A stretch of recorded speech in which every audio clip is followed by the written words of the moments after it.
কলিতেই মৰশিল এটি সম্ভাৱনা। পঢ়াৰ বোজা সহিব নোৱাৰি যোৰহাটৰ এজন ষষ্ঠ শ্ৰেণীৰ ছাত্ৰৰ চৰম সিদ্ধান্ত। মাত্ৰ এটুকুৰা কাগজত লিখা আছে মামী পাপা বাই বাই। এই ঘটনা যোৰহাটৰ আতিলা গাঁৱৰ।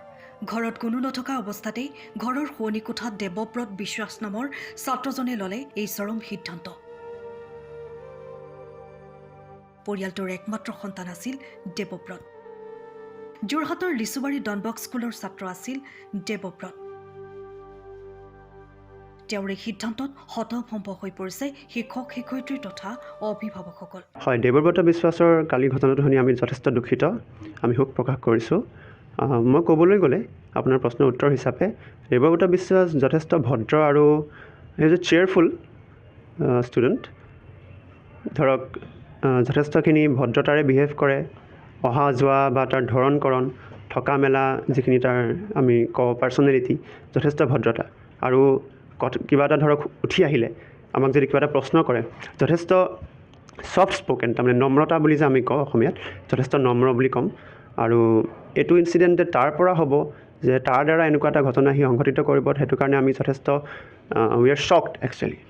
নহয়, মই এজ এ ক্লাছ টিচাৰ যোৱা 8 মাহত যিখিনি ন'টিছ কৰিছোঁ তাৰ পৰা কোনো তেনেকুৱা মেণ্টেল ডিপ্ৰেশ্যনৰ কোনো ইছ্যু আমি দেখা নাই। আৰু যদি মই তাৰ মুখখনৰ কথা কওঁ, যেতিয়া আমি ল'ৰাটোৰ ষ্টুডেণ্টজনৰ মুখখনৰ ফালে চাওঁ বা ফেচিয়েল এক্সপ্ৰেশ্যন, তাতো তেনেকুৱা কোনো আমি ধৰিব পৰা নাই। কিবা হ'ব পাৰে। হয়, মই এজ এ ক্লাছ টিচাৰ কালি ধৰক বা আজি বৰ্তমান সময়লৈকে মই যিখিনি সোধা পোছা কৰিছোঁ লগৰ ল'ৰা ছোৱালী বা একে সহপাঠীসকলৰ পৰা, এতিয়ালৈকে কোৱা নাই যে বিশেষকৈ কোনোবা কাজিয়া পেচাল বা তেনেকুৱা লাগি মেলি ধৰক তাৰ মন বেয়া হৈছে বা অলপ দুখিত হৈছে বা তেনেকুৱা কোনো একো কথা এতিয়ালৈকে বৰ্তমান বাহিৰলৈ অহা নাই। তেওঁ অকণমান ছ'চিয়েলি অকণমান কম, ধৰক কিছুমান ল'ৰা ছোৱালী থাকে ন, ধৰক দুই এজন লগৰ লগতে ঘূৰি ফুৰি পচন্দ কৰে, সি তেনেকুৱা ধৰণে আছিলে। He use to choose his friends, আৰু দুই এজন বেষ্ট ফ্ৰেণ্ডৰ লগতেই হলিগলি তাৰ বেছি আছিলে। জানিব পৰা অনুসৰি বিদ্যালয়তো অতি নম্ৰ আছিল দেৱব্ৰত। প্ৰতি সময়তে নম্ৰতাৰে শিক্ষক শিক্ষয়িত্ৰীৰ ওচৰলৈ অহা দেৱব্ৰতৰ এই সিদ্ধান্তত হতভম্ব এতিয়া বিদ্যালয়ৰ শ্ৰেণী শিক্ষকৰ লগতে আন সকলো। এই ঘটনাত আচলতে দায়ী কোন? ঘৰৰ একমাত্ৰ সন্তান দেৱব্ৰতৰ দৰে আনসকলে যাতে ভৱিষ্যতে এনে পন্থা গ্ৰহণ নকৰে তাৰ বাবে সকলোৱে চকু দিয়া উচিত। মাকৰ চাদৰৰ আঁচলত ধৰি ঘূৰি ফুৰা ল'ৰাটোৰ এনে সিদ্ধান্তত এতিয়া শোকত ভাগি পৰিছে মাতৃ।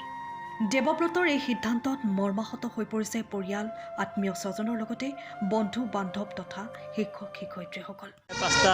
5:45 মানত হৈছে এই ঘটনাটো। 5:45 মানত। সেইটো সময়ত আপোনালোক ঘৰত আছিলেনে? মই মাত্ৰ বাহিৰত গৈছিলোঁ, মই আহিলোৱে আৰু 5:45।